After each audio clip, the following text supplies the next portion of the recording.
Galatians 2:8-9. For he who worked effectively in Peter for the apostleship to the circumcised also worked effectively in me towards the Gentiles. And when James, Cephas, and John, who seemed to be pillars, perceived the grace that had been given to me. A common question asked to all students during their school days is, what would you like to be when you grow up? In this new age, there are systems which helps to identify the inbuilt talents in kids and guide them to the right track in their lives. Most of the times, without identifying the aptitude in a child and without considering their interest, they are pushed into some other occupational field and it ends up in failure, and some of them become victims of mental trauma and finally ruin their whole life. There are quite a lot who even after growing old, they still cannot choose their career and they keep trying various fields and then none of it succeed and they go into depression.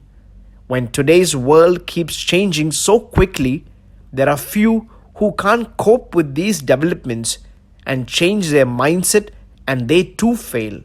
Some have extraordinary talents and they will succeed in anything. No two persons are alike, and because their talents vary, so if they try to imitate someone else, then it will lead to utter failure. This difference is also seen in the calling God has over each one of us.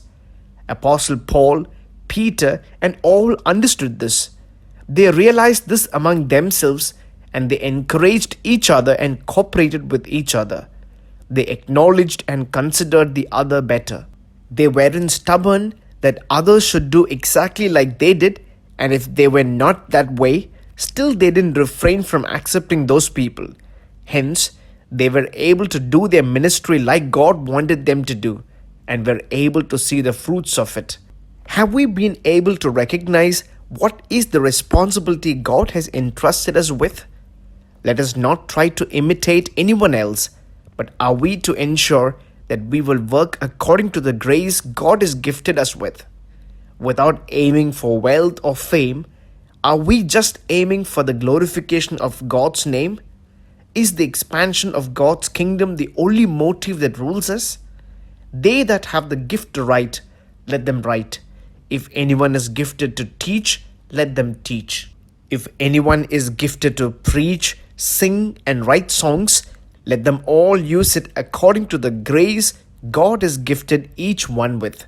God bless you.